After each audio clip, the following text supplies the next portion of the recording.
સુરતના ઉત્તરાયણ વિસ્તારમાં આવેલા પોસ્ટ એપાર્ટમેન્ટમાં ચાલતા એક હાઈ પ્રોફાઇલ જુગારધામ પર પોલીસે દરોડા પાડીને મોટી સફળતા મેળવી છે. ઉત્તરાયણ પોલીસે સંચાલક મહિલા સહિત કુલ 7 મહિલાઓને રંગે હાથે ધરપકડ કરી લીધી છે. સુરત શહેરમાં કાયદો અને વ્યવસ્થાની સ્થિતિ સુદૃઢ કરવા અને ગેરકાયદેસર પ્રવૃત્તિઓને મતાસ્ત કરવા માટે પોલીસ એક્શન મોડમાં છે. તેવામાં ઉત્તરાયણ પોલીસ સ્ટેશનની ટીમે એક ચોક્કસ અને હાઈ પ્રોફાઇલ બાતમીના આધારે વીઆઈપી ગણાતા વિસ્તારમાં દરોડા પાડીને ચાલતા જુગારધામનો પર્દાફાશ કરવામાં મોટી સફળતા મેળવી છે. ઘટનાની વિગત એવી છે કે ઉત્તરાયણ પોલીસને તેમના અંગત બાતમીદારો પાસેથી એક અત્યંત ચોંકાવનારી હકીકત મળી હતી કે તે વિસ્તારમાં આવેલા આલિશાન સેનોસ્ટા હાઇટ્સના એક ફ્લેટની અંદર મોટા પાયે હાઈ પ્રોફાઇલ જુગારધામ ચાલી રહ્યું છે. બાતમીના આધારે ઉત્તરાયણ પોલીસની ટીમે મોડી રાત્રે આયોજનબદ્ધ રીતે સેનોસ્ટા હાઇટ્સના એ ફ્લેટ પર દરોડા પાડ્યા હતા. પોલીસે જ્યારે ફ્લેટની અંદર પ્રવેશ કર્યો ત્યારે ત્યાંનું દ્રશ્ય જોઈને અધિકારીઓ પણ ચોંકી ઉઠ્યા હતા. ફ્લેટના હાઈ પ્રોફાઇલ ઘરની મહિલાઓ ગોળ કુંડાળું બનીને પત્તી પાનાનો જુગાર રમી રહ્યા હતા. પોલીસે સ્થળ પરથી જુગાર રમી રહેલી અને રમાડતી કુલ 7 મહિલાઓને રંગે હાથે ધરપકડ કરી લીધી છે. પોસ્ટ સોસાયટીઓમાં ચાલતા આ જુગારધામના કારણે આસપાસના રહીશોમાં પણ ભારે ચર્ચા જાગી છે. પોલીસની પ્રાથમિક પૂછપરછમાં સામે આવ્યું છે કે આ જુગારધામ રેખા નામની મહિલા પોતાના જ ફ્લેટની અંદર ચલાવતી હતી. તે બહારથી અન્ય હાઈ પ્રોફાઇલ મહિલાઓને પોતાના ઘરે બોલાવીને નાળ ઉઘરાવીને જુગારની ક્લબ ચલાવતી હતી. પોલીસે તમામ મહિલા આરોપીઓની અટકાયત કરી તેમની પાસેથી જુગારના સાધનો, ગંજીપાના, કિંમતી મોબાઈલ ફોન અને મોટી માત્રામાં રોકડ રકમ સહિતનો મુદ્દામાલ જપ્ત કર્યો છે. ઉત્તરાયણ પોલીસે પકડાયેલી તમામ 7 મહિલાઓ સામે જુગાર ધારા હેઠળ ગુનો નોંધીને કાયદેસરની કાર્યવાહી હાથ ધરી છે. આ હાઈ પ્રોફાઇલ જુગારધામ છેલ્લા કેટલાક સમયથી ચાલતું હતું અને આ નેટવર્કમાં અન્ય કઈ મહિલાઓ કે પુરુષો સંડોવાયેલા છે તે દિશામાં ઉત્તરાયણ પોલીસે આગળની ઝીણવટભરી તપાસ તેજ કરી છે. મધ્યપ્રદેશમાં 2 જૈન સાધ્વીજી ભગવતોના થયેલા શંકાસ્પદ મોતના ઘેરા પ્રત્યાઘાતો સુરત શહેરમાં જોવા મળ્યા છે. આ અકસ્માત નહીં પરંતુ સૂચી સમજીને કરાયેલી હત્યા હોવાના આક્ષેપો સાથે આજે સમસ્ત જૈન સમાજ દ્વારા સુરતમાં એક વિશાળ મૌન રેલી યોજવામાં આવી હતી. મધ્યપ્રદેશના રીવા ખાતે તાજેતરમાં દિગંબર જૈન સાધ્વીજી ભગવત શ્રી સુતમતી માતાજી તથા પરમ પૂજ્ય ઉપસમ માતાજીનું કાર અકસ્માતમાં કરુણ અને શંકાસ્પદ અવસાન થયું હતું. આ દુઃખદ ઘટનાને પગલે સમગ્ર દેશના જૈન સમાજમાં ભારે શોકની સાથે ઘેરો રોષ ફેલાયો છે. 8:30 કલાકે સરગમ શોપિંગ સેન્ટરથી એક વિશાળ મૌન રેલીનું આયોજન કરવામાં આવ્યું હતું. માંગ અમારી એટલી જ છે કે જેટલા પણ અમારા ધર્મગુરુઓ સાધુ સાધ્વીજી ભગવંતો અત્યારે પગપાળા ચાલી રહ્યા છે તેમને એક્સિડન્ટના માધ્યમથી હત્યા કરવામાં આવી રહી છે. 20 તારીખે પણ બે સાધ્વીજી ભગવંતોની હત્યા થઈ છે. ગઈકાલે પણ ચોટીલા નજીક એક સાધુ ભગવંતની હત્યા થઈ છે. આ તમામ જે હત્યારાઓ છે તેઓને શોધી કાઢવામાં આવે, તેમની પાછળ કડક કાયદાકીય કાર્યવાહી કરવામાં આવે, તેમને કાયદાના માધ્યમથી એવી કડક કાર્યવાહી આવનારા દિવસોની આવી પ્રકારની કોઈ નવી ઘટના ન બને તે પ્રકારની માંગ સાથે આજે અમે આવ્યા છીએ.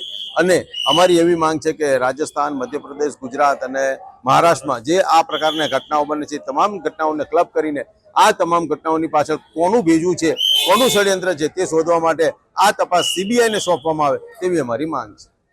જૈન સમાજનો દાવો છે કે સાધ્વીજીઓનું આ મોત માત્ર અકસ્માત નથી પરંતુ એક સુનિયોજિત હત્યા છે. આ ભેદી મોતના વિરોધમાં અને સત્ય બહાર લાવવાની માંગ સાથે સુરતના સમસ્ત જૈન સમાજ દ્વારા રસ્તા પર ઉતરીને વિરોધ પ્રદર્શન કરવામાં આવ્યું હતું. પાર્લે પોઈન્ટ સ્થિત સરગમ શોપિંગ સેન્ટરથી એક વિશાળ મૌન રેલીનો પ્રારંભ થયો હતો. આ રેલીમાં જૈન સમાજના લોકોએ પોતાના હાથ પર બ્લેક એટલે કે કાળી પટ્ટી બાંધીને આક્રોશપૂર્વક પોતાનો વિરોધ નોંધાવ્યો હતો. આ ઐતિહાસિક મૌન રેલીમાં જૈન ધર્મના તમામ ફિરકાઓ એક મંચ પર જોવા મળ્યા હતા. દિગંબર, શ્વેતાંબર, સ્થાનકવાસી અને તેરાપંથી સમાજના તમામ સંપ્રદાયના આગેવાનો, શ્રેષ્ઠીઓ અને મોટી સંખ્યામાં શ્રાવક શ્રાવિકીઓ શિસ્તબદ્ધ રીતે મૌન પાળીને આક્રોશ રેલીમાં જોડાયા હતા. સાધ્વીજીઓના અકાળ અવસાનથી સમગ્ર જૈન સમાજમાં સાધુ સંતોની સુરક્ષાને લઈને ભય અને ચિંતાનો માહોલ છે. પાર્લે પોઈન્ટથી શરૂ થયેલી આ મૌન રેલી શહેરના મુખ્ય માર્ગો પર ફરીને કલેક્ટર કચેરી ખાતે પહોંચી હતી, જ્યાં જૈન સમાજના વરિષ્ઠ આગેવાનો દ્વારા જિલ્લા કલેક્ટરને એક સત્તાવાર આવેદનપત્ર સુપ્રત કરવામાં આવ્યું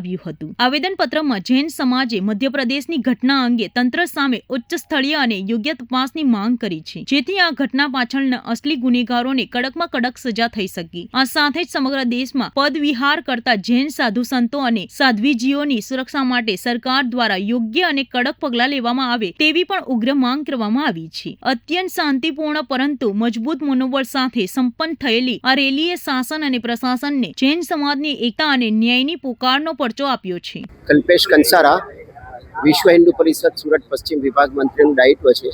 આજે કલેક્ટર આવ્યા છે, શું માંગણી છે?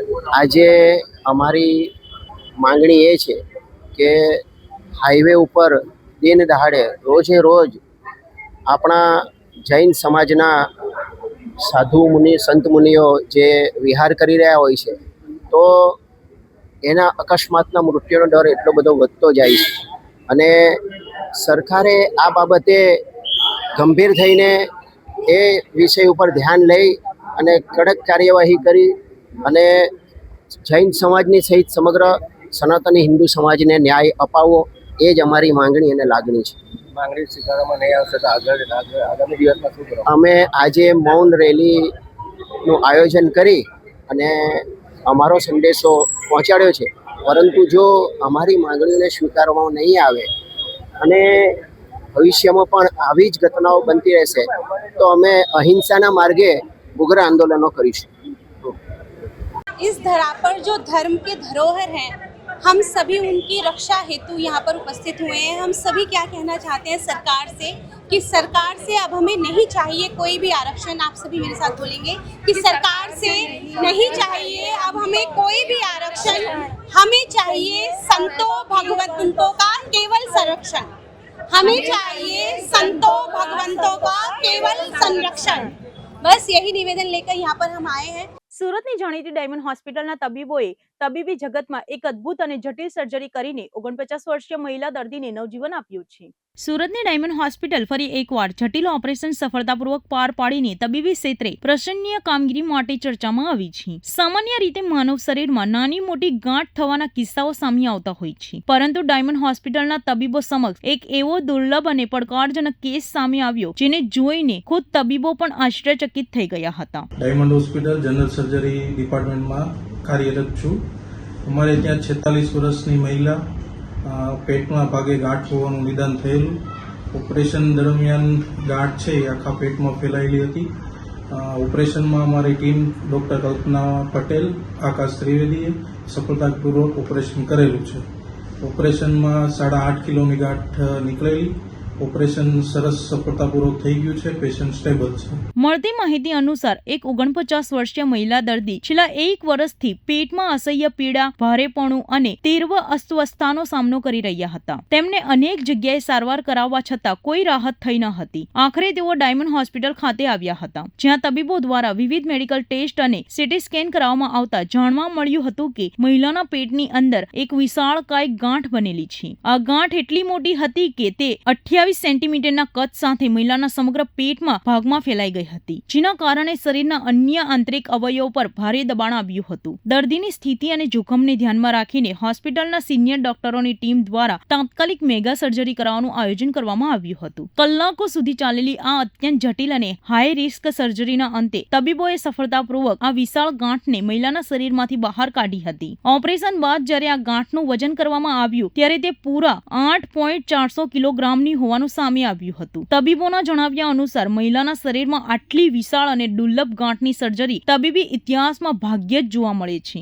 સફળ ઓપરેશન બાદ મહિલા દર્દીએ અસહ્ય પીડામાંથી મુક્તિ મેળવી છે અને તેમની હાલત હવે સંપૂર્ણ સુધારા પર છે. આ સફળ ઓપરેશન બદલ મહિલા અને તેમના પરિવારજનોએ ડાયમંડ હોસ્પિટલના તબીબો અને સ્ટાફનો હૃદયપૂર્વક આભાર વ્યક્ત કર્યો હતો. હોસ્પિટલની આ સફળતાએ સુરતના તબીબી ગૌરવમાં વધુ એક છોગો ઉમેર્યો છે. સુરતના પાંડેસરા વડોદ ગામ ખાતે આંતરરાષ્ટ્રીય કામદાર દિવસ એટલે કે મે ડે ની ભારે ઉત્સાહ અને ગૌરવભેર ભવ્ય ઉજવણી કરવામાં આવી હતી. સાર્વજનિક મજૂર એકતા યુનિયન અને મજૂર સેનાના સંયુક્ત ઉપક્રમે એક વિશાળ ખુલ્લી સભાનું આયોજન કરાયું હતું, જેમાં હજારોની સંખ્યામાં શ્રમિક ભાઈ બહેનોએ એકત્રિત થઈને મજૂર એકતાનો બુલંદ સંદેશ આપ્યો હતો. કોઈ પણ શહેર, રાજ્ય કે દેશના ઔદ્યોગિક વિકાસનો અસલી પાયો તેના શ્રમિકો અને કામદારો હોય છે. સુરતના ટેક્સટાઇલ અને ઇન્ડસ્ટ્રીયલ હબ ગણાતા પાંડેસરા વિસ્તારના વડોદ ગામ ખાતે આંતરરાષ્ટ્રીય કામદાર દિવસ નિમિત્તે શ્રમિકોના સન્માન અને જાગૃતિ માટે એક ભવ્ય કાર્યક્રમનું આયોજન કરવામાં આવ્યું હતું. સાર્વજનિક મજૂર એકતા યુનિયન અને મજૂર સેના દ્વારા આયોજિત આ ખુલ્લી સભામાં પાંડેસરા અને આસપાસના ઔદ્યોગિક વસાહતોમાંથી મોટી સંખ્યામાં મજૂર ભાઈઓ અને બહેનો ઉપસ્થિત રહ્યા હતા. इंटरनेशनल लेबर डे, अंतर्राष्ट्रीय श्रम दिन, आज यहाँ पांडेसरा एरिया और यहाँ के जो इंडस्ट्रियल एसोसिएशन है, यहाँ पे काम करने वाले सारे मजदूर आज यहाँ पे ये इसको त्यौहार के रूप में मना रहे हैं. और हम इसलिए यहाँ आए हैं कि मलखान जी यहाँ पे मजदूरों का काफ़ी सालों से बहुत अच्छा काम कर रहे हैं और वो हर साल मे डे को मतलब मजदूर दिन को वो मना रहे हैं. तो ये इसका एक बहुत मूल बात तो ये है कि जो मज़दूर आंदोलन दुनिया में शुरू हुआ मे डे से, अमेरिका से, जो पूरी दुनिया में फैला, आज हम मज़दूरों की हालत और इनकी परिस्थिति ऐसी है कि मज़दूर कानून का कोई अमल नहीं हो रहा है, इम्प्लीमेंट नहीं हो रहा है, और मज़दूर को रेसिडेंस की सुविधा भी नहीं मिल रही है। और यहाँ पे सब परप्रांतीय मज़दूर है, यानी कि 99% मज़दूर बाहर से आए हैं और यहाँ आसपास है। तो इनके लिए कोई न कोई एक सुविधा और उनकी रोजगार की सलामती होनी चाहिए, ये इसका आज मुद्दा है। और यही मेन मजदूर दिन को लेकर इस तरह से इसको मनाया जा रहा है। સભા દરમિયાન શ્રમિક આગેવાનોએ મજૂરોના હક, તેમને મળવાપાત્ર યોગ્ય વેતન, કામના સ્થળે સુરક્ષા અને સ્વાસ્થ્ય જેવા અત્યંત મહત્વના મુદ્દાઓ પર વિગતવાર સંબોધન કર્યું હતું. કાર્યક્રમમાં વક્તાઓએ સુરતના ટેક્સટાઇલ અને ડાયમંડ સહિતના ઉદ્યોગોના વૈશ્વિક વિકાસમાં મજૂરોને આપેલા અપ્રતિમ યોગદાનને મુક્ત કંઠે બિરદાવ્યું હતું. આ સાથે શ્રમિકોને પણ કોઈ પણ શોષણ સામે અવાજ ઉઠાવવા, હંમેશા સંગઠિત રહેવા અને કાયદાકીય અધિકારો પ્રત્યે જાગૃત બનવા માટે ખાસ અપીલ કરવામાં આવી હતી. આ કાર્યક્રમની ખાસ વિશેષતા એ રહી હતી કે તેમાં પાંડેસરા પોલીસ સ્ટેશનના ઉચ્ચ અધિકારીઓ પણ ખાસ હાજર રહ્યા હતા. પોલીસ અધિકારીઓ દ્વારા સમાજના નવનિર્માણમાં રાત દિવસ પરસેવો પાડતા શ્રમિકોનું સાલ ઓઢાડીને ભાવભર્યું સન્માન કરવામાં આવ્યું હતું. પોલીસ પ્રશાસન તરફથી મજૂરોની એકતા જ સમાજની સાચી શક્તિ છે તેવો સુંદર અને હકારાત્મક સંદેશ આપીને કાયદો વ્યવસ્થામાં સહયોગીની ખાતરી અપાઈ હતી. મજૂર સંગઠનો અને પોલીસના અદ્ભુત સમન્વય સાથે યોજાયેલો આ સમગ્ર કાર્યક્રમ અત્યંત સૌહાર્દપૂર્ણ અને શાંતિપૂર્ણ માહોલમાં સફળતાપૂર્વક સંપન્ન થયો હતો. આ કાર્યક્રમે પાંડેસરાના શ્રમિકોમાં પોતાના હક્કો પ્રત્યે એક નવી ચેતના અને સંગઠનની શક્તિનો સંચાર કર્યો છે.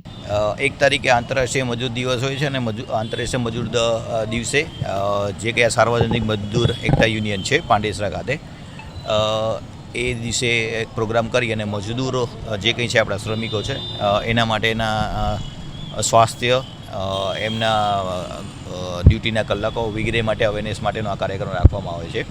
સુરત છે એમાં મિલિંગ છે, ટેક્સટાઇલ છે, ઘણા બધા ઉદ્યોગો અહીં આવેલા છે. તો અહીંયા બહારથી રાજ્યોના ઘણા બધા મજદૂરો અહીં આવેલા છે અને આ મજદૂર માટે એના ઉત્થાન માટે, એના સારા સ્વાસ્થ્ય, નોકરી માટે આ જે મજદૂર યુનિયન છે એ કામ કરતું હોય છે અને એ બાબતે એનો આ પ્રોગ્રામ હતો, એમાં હાજરી આપેલી છે.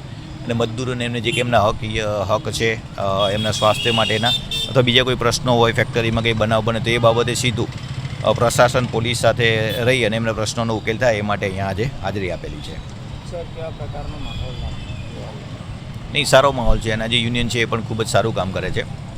મિલો છે અને મિલોમાં કોઈ પણ પ્રકારના અકસ્માત થતા હોય છે તો એ વખતે મજદૂરોને સાથે રહી અને પ્રશાસન, મિલોના જે કે માલિક હોય, પોલીસ પ્રશાસન, અન્ય પ્રશાસન સાથે મળી અને એ પ્રશ્નનો ઉકેલ લાવતા હોય છે અને સુગદ અંત લાવતા હોય છે અને એમનું મજદૂરનું પણ સારું વેલફેર જોવા એ માટેનું આ યુનિયન કામ કરતું હોય છે.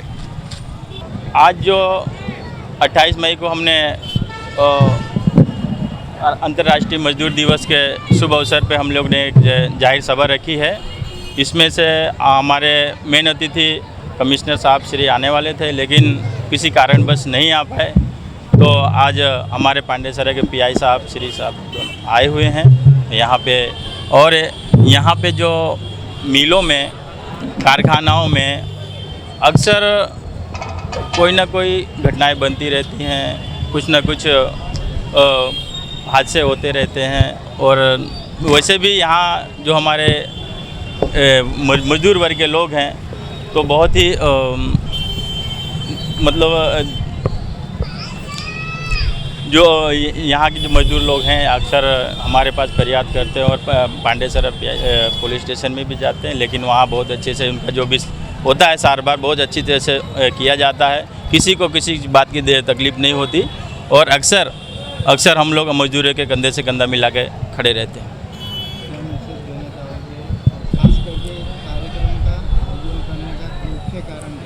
हमारा मुख्य कारण है कि हम हर एक मई को अंतर्राष्ट्रीय मजदूर दिवस मनाते हैं.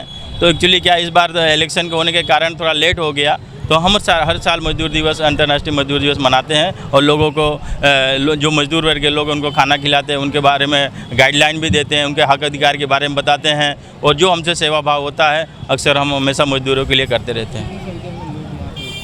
जी करीबन 700-800 लोग उपस्थित होते हैं। हर साल ऐसा ही हम लोग बड़े धूमधाम से प्रोग्राम मनाते हैं। સુરત અને દેશભરમાં ડિજિટલ એરેસ્ટના નામે સિનિયર સિટીઝનોને શિકાર બનાવતી ગેંગ સામે સુરત ક્રાઇમ બ્રાન્ચે એક મોટી અને પ્રશંસનીય સફળતા મેળવી છે. સીબીઆઈના નકલી અધિકારી બનીને બેંગલુરુના એક 90 વર્ષના વૃદ્ધાને ડિજિટલ એરેસ્ટ કરીને 1.34 કરોડ રૂપિયા પડાવનાર મુખ્ય સાતીર ઠગને પોલીસે અમરોલી વિસ્તારમાંથી દબોચી લીધો છે.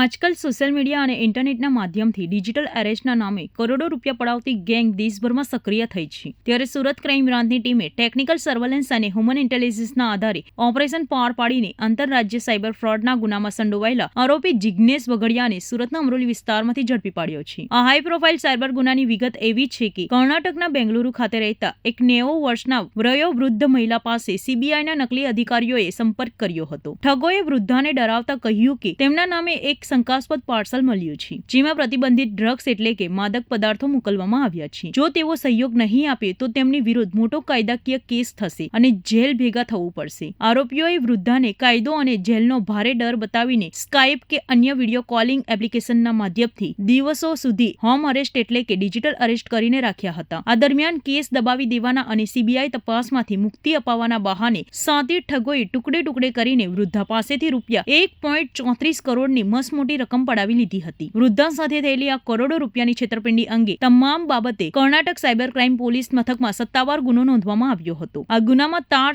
સુરત સાથે જોડાયેલા હોવાની ટેકનિકલ માહિતી મળતા જ સુરત ક્રાઇમ બ્રાન્ચ એક્શનમાં આવી હતી અને અમરોલી ખાતે દરોડો પાડીને મુખ્ય સૂત્રધાર જિગ્નેશ વઘડિયાની વિધિવત ધરપકડ કરી હતી. સુરત ક્રાઇમ બ્રાન્ચે પકડાયેલા આરોપીનો કબજો મેળવીને આગળની કાયદેસરની કાર્યવાહી હાથ ધરી છે. તેમજ કર્ણાટક સાયબર ક્રાઇમ પોલીસને પણ આ અંગે જાણ કરી દેવામાં આવી છે. આ આંતરરાજ્ય ગેંગમાં અન્ય કેટલા લોકો સામેલ છે અને આ કરોડો રૂપિયા કયા બેંક ખાતામાં ટ્રાન્સફર કરાયા છે તે દિશામાં હવે સઘન પૂછપરછ શરૂ કરવામાં આવી છે. 90 વર્ષના વૃદ્ધાને સીબીઆઈના નકલી અધિકારી બનીને ડિજિટલ એરેસ્ટ કરનાર સાતીર ઠગ અમરોલીમાંથી ઝડપાયો છે. નકલી ડ્રગ્સ પાર્સલ પકડાયું હોવાનું અને કેસ કરવાની ધમકી આપીને 90 વર્ષના એક વૃદ્ધા મહિલાને ડિજિટલ એરેસ્ટ કરવામાં આવ્યા હતા. આ ડર બતાવીને સાતીર ભેજાબાજે વૃદ્ધા પાસેથી અધધ 1.34 કરોડ રૂપિયા પડાવી લીધા હતા. આ હાઈ પ્રોફાઇલ છેતરપિંડી અંગે કર્ણાટક સાયબર ક્રાઇમમાં ગુનો નોંધાયો હતો. ટેકનિકલ સોર્સિસના આધારે સુરત ક્રાઇમ બ્રાન્ચે ઓપરેશન હાથ ધરીને અમરોલી વિસ્તારમાંથી મુખ્ય આરોપી જિગ્નેશ વઘડિયાની ધરપકડ કરી લીધી છે. ક્રાઇમ બ્રાન્ચની ટીમે આરોપીને ઝડપી પાડી આગળની કાયદેસરની કાર્યવાહી માટે કર્ણાટક પોલીસને સોંપવાની તજવીજ હાથ ધરી છે.